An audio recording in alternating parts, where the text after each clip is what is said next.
Alright, so I look a bit scraggled. Don't know why. Haven't been sleeping as well as I should have been. Also, the lighting above me is kind of putting a bit of a darker hue under my eyes. Anyways, I haven't really ranted much in the past few months, actually. At least it feels like a few months since I've actually had, a substantial blog post or have had a substantial rant or real deep opinion on something. Or if I have deep opinions, it's always been like, I feel like I've been kind of like rooting inwards lately in the sense that I've been backing up. I don't know, I've been reading a lot of Zen stuff, so that really does root you back inside of you. And I don't think that's really the point now that, even in theory I can see that's not really the point of Zen teaching, at least not the way I interpret it when you really get down to it.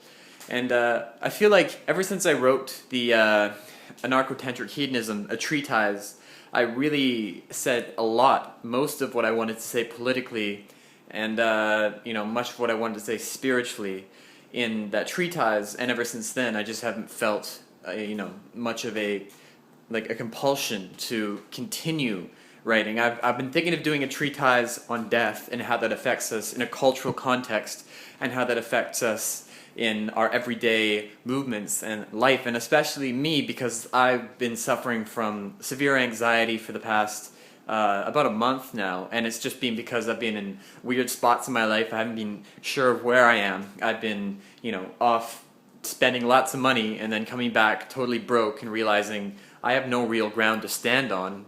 I'm back in my mom's house. She's pestering me for money, etc. Personal problems. So, when you're in the heat, the precipice of a panic attack, not only personally do I, interpret, what if I start hearing voices? What if everything starts turning into some weird psychedelic trip? And I'm not on drugs, so it shouldn't feel like that. It really shouldn't feel like that. And you start freaking out, and it sideswipes you, and you just get more freaked out. Your head becomes light, and you get so dizzy, and everything becomes a state of mind that's totally, for me, it's totally opposite to what I'm used to, because I was always in high school. I was that really relaxed, optimistic, intellectual guy, right? And sure, my ego did get a big thumbs up from that, right? Like, I did get, I didn't have an ego trip per se from that, for people's interpretation in that regard of me, but I had, a contentedness, a social contentedness. I wasn't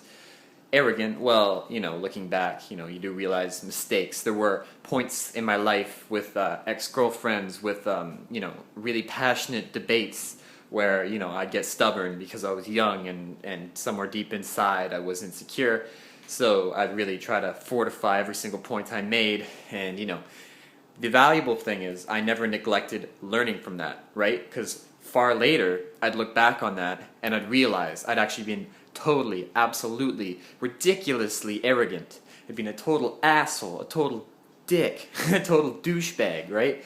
Every single bit of profanity you can think of, I think not just me, but everybody has been at some point in their life. And a very valuable thing you can do, and most people won't because it puts them in a very vulnerable position, both to themselves and to the rest of the people they know, especially if they admit it outside of themselves. But, it takes a really powerful person to look back on, I guess it would be at least 15-20% of the actions you've taken in life and be like, I was being a douchebag. I was coming from a place of ignorance. I was coming from a place of fear. Like, I was just totally stupid. Like, what an asshole I was, right? Like, it takes a real, it takes a real strong spirit to be able to admit that to yourself, and to be able to admit that, even stronger to admit that to other people, especially the people that affected, right? And some people just don't go there, and I think that's what it is. I think that's what it means to be psychotic, is when you don't recognize these things at all. Now, these people are blind on a different level to that kind of assholery, but regardless, in my mind, that's what it is to be psychotic. I mean, there's different kinds of psychosis, per se, but if you're not able to admit you're a total dick, then there's something wrong with you, because most people are. There is, again, it's not, that's a broad generalization. There are people that have, pretty good, resumes, I guess, track records, where they haven't actually been very serious dicks, but everybody's had at least 5% in their life, 5% of moments in their life of them being ignorant, if not assholes. You know, I definitely passionate people. Like, I consider myself a passionate person. I consider many of the people I know passionate people. And passionate people, it's, you know, that's the con to the pro, right?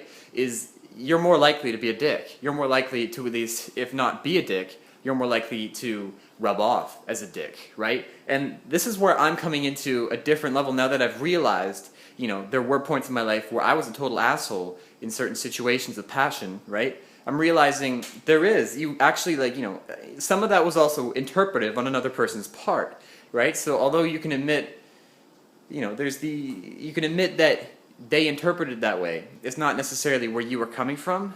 And I think we have to develop some new compromise, at least in the affairs of passion, where nobody is trying to offend anybody else. And, you know, I'm starting to realize this myself very vividly. When I'm in a passionate debate with somebody, even if they can be, you know, I might think they're coming off as, you know, being an asshole, I might think they're coming off as being a bit ignorant. You know what? Like, if they're really arguing passionately, if they're really debating this passionately, I don't take that as a personal insult. I don't even take that as offense to me. You know, I take it as I'm opening myself up to you, and you are trying to show me your perspective, and I really do open myself to perspective, right? And I hope they do the same. So in a good debate like that, yes, the heat of the debate is going to be a clash, a real beautiful clash of two different people's auras. And that'll come together if they're really open to it. They'll come together and it'll come to a compromise where these things mix in the aspects that were missing in the other and sort of color in the blank spots so that ignorance is no longer present or less present. I mean, no matter what, you know, you're ignorant to probably 99% of what actually goes on in the cosmos, but let's not get into that. It's a different can of worms. Perhaps I could start doing these rants regularly and I can get to that at some other point. But, so I think a clash of egos is a clash of two psychotic individuals, because the clash of egos, you know, and I guess a serious clash of egos, everybody has ego clashes when they're in points of stubbornness at some point in their life, right? And I think that's normal every now and then. And there is many gray zones, because if you consider the liberal versus the conservative, I mean, who's being the dick? You know, the conservative is going to think it's the liberal is going to think it's the conservative. And I'm coming to the point where it's like, you know, I just don't want these people fucking up the planet, you know. It's a real huge gray zone. But the thing is, an ego clash, somebody who clashes with everybody else constantly, it's probably because they really aren't letting in the other person's interpretation. And, you know, like, sometimes I get into arguments, passionate debates, where the other person really isn't going to listen to me. And I recognize that at a certain point. But I don't get more hostile. I back off because I realize it's futile. And I'm not trying to be condescending. I'm just saying I realize I'm not going to change this person, so I don't even mention it. I pretend to be acquiescing, or I just say, yeah, okay, that's great. You know, I kind of back out of the argument, but it really has to come down to that, right? I don't like clashes of egos, and I'm really actually am coming to this evolutionary point in my life where it's no longer a clash of egos, and everybody I meet has something to teach me, no matter how ignorant they are. Like that Galileo saying, you know, no man is too ignorant that I didn't learn something from, or couldn't learn something from, right? I learned something from conservatives about myself. I learned something from, you know, my worst enemy about myself. You know, you can dive into the Carl Jungian psychology of this kind of stuff, but the point remains, you know, it's a changing world right now, and I think maybe in part due to the internet and you know, many other conscious expanding things of that nature, where we really are coming to some sort of precipice in and around this 2012 point, you know what I mean? And it's not because it's 2012 and the Mayan calendar said it is, it's because there's this collective focal points on this year and on this era. And we're saying, is it going to be like the end of the world? Is it going to be, you know, a shift in collective consciousness? And therefore, in the same way that, you know, if you think something terrible about yourself, or you really think you're going to fuck up in a social situation, that becomes a self-fulfilling prophecy and validates your insecurity because you really brought that on yourself with your, you know, expectations of the matter. This is the same sort of thing. This shift in collective consciousness, or potentially the end of the world in some way, shape, or form. Who knows, positive, negative, probably both, probably a big gray zone, probably a great big blank. Anyways, it's a self-fulfilling prophecy, and we're moving through this now, and we realize, we have to actually change something because of what we've inflicted on ourselves and upon the planet. So, 2012, here we come. That's all I got to say today. Thanks for listening.